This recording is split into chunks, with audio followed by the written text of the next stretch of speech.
আজকে আপনাদের সাথে শেয়ার করব একদিনে কিভাবে আমরা বগুড়া থেকে ঘুরে আসলাম এবং অনেক মজা করলাম, অনেক সুন্দর সুন্দর ছবিও তুললাম। আসসালামু আলাইকুম গাইস, আশা করি আপনারা সবাই ভালো আছেন। আলহামদুলিল্লাহ আমিও ভালো আছি। তো ওই দিন আমার হাজব্যান্ড হুটহাট প্ল্যান করলো বগুড়া যাবে আমাদের ম্যানেজারের বাড়িতে।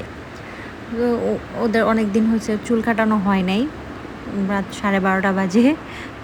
দেখেন আমার পিচিটা কীভাবে হাসতেছে, অনেক খুশি বগুড়া যাবে। তো রাত 12:30টার সময় ছেলেদের চুল কাটানো লাগবে। তো আমাদের তো একটু গ্রামের সাইড, তো রাত 12:30 বাজে, সেলুন বেলুন সব তো বন্ধ। এই জন্য সেলুনের লোককে ফোন দিয়ে বাসায় আই না, বাসার মধ্যে চুল কাটানো হলো। আমার পুরা বাসার শেষ। পরে সকাল সকাল আমরা রওনা হয়ে গেলাম। আমরা যমুনা সেতুর উপরে দিয়ে পার হব। বগুড়া যেতে তো যমুনা সেতুর উপরে দিয়ে যাওয়া লাগে। অনেক সুন্দর ভিউ, অনেক সুন্দর, অনেক ভালো লাগছে। তো মোবাইলে চার্জ ছিল না দেখে পরে আর ভিডিওগুলো করা হয়নি। তারপর আমরা ওনাদের বাড়িতে পৌঁছে যাই। আমার ম্যানেজারদের বাড়ির সাথেই যমুনা নদীর আর কি একটু শাখা প্রশাখা থাকে না, কিছু কিছু পানি থাকে। তো আমার বাচ্চাদের তো পানি দেখলে এমনি জ্ঞান থাকে না, ওরা ভিজার জন্য পাগল হয়ে গেছিলো।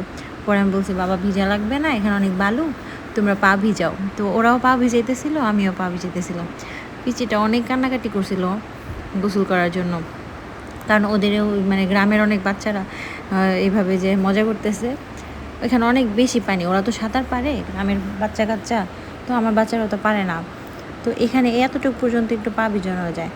পরে আমরা বিকালবেলা ঘুরতে চলে গেলাম। দেখেন কত সুন্দর জায়গা, মানে জাস্ট অস্থির। ঢাকা শহরে তো এসি ছাড়া জীবনই চলে না।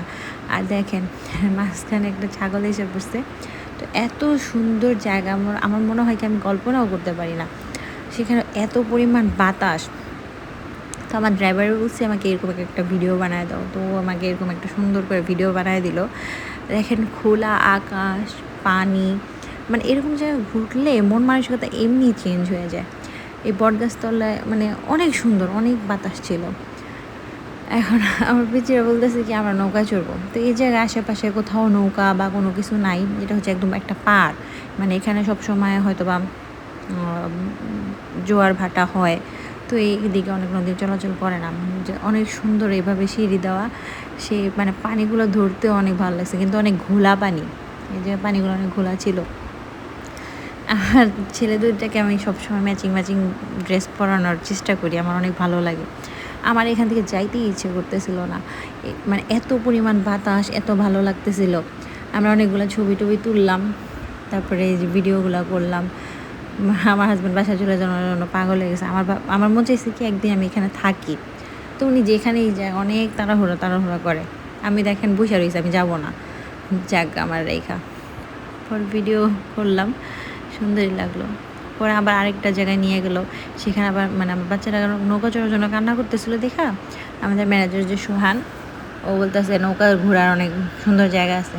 পরে আদি আমার ছোটো ছেলের নাম তো আদি, তো বজ্জাতের কাদি আর কি, ওর জন্য আমাদের এই নৌকায় চড়া। আমার অনেক ভয় লাগতেছিল, কারণ আমরা নৌকায় চড়তে চড়তে ওনারা 100 টাকা জন প্রতি না ঘন্টায় জানি কীভাবে রাখছিল, মানে অনেক কম প্রাইসে অনেক দূর নিয়ে গেছিলো।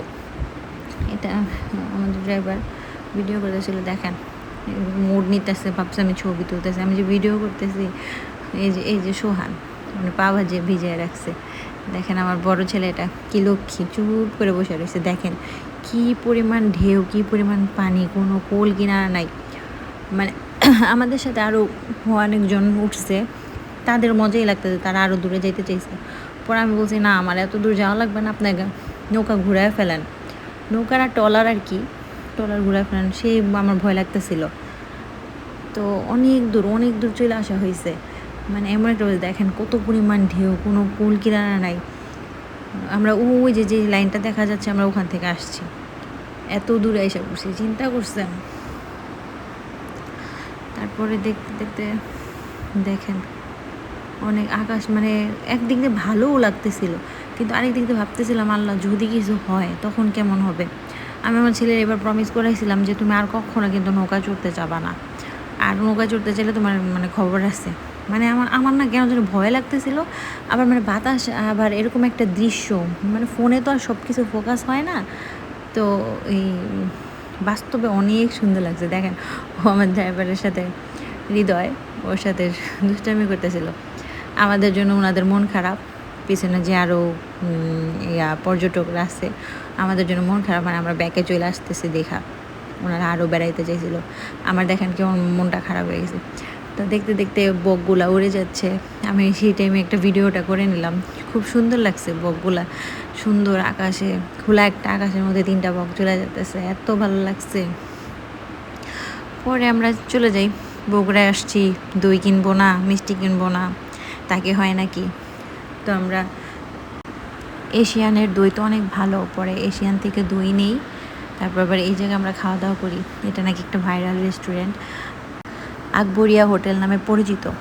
ওনাদের শহরটা এত সুন্দর, আমার মনে হয়েছে কি আমি ঢাকা উত্তরা এরকম আসছি, মানে আমাদের আশুলিয়া তো আশুলিয়াই, মানে কেমন অবস্থা। আর এখানে এত ভালো লাগছে, মনে হইতেছে কি আমি উত্তরা আসছি। সব কিছু এত সুন্দর, এত লোকজন, মানে এই এলাকাটা, এই জায়গাটাকে সাত মাথা বলে। বগুড়া মেন শহর আর কি এটা।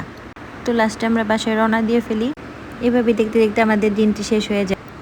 পরে আমরা ঢাকার উদ্দেশ্যে রওনা দিয়ে ফেলি।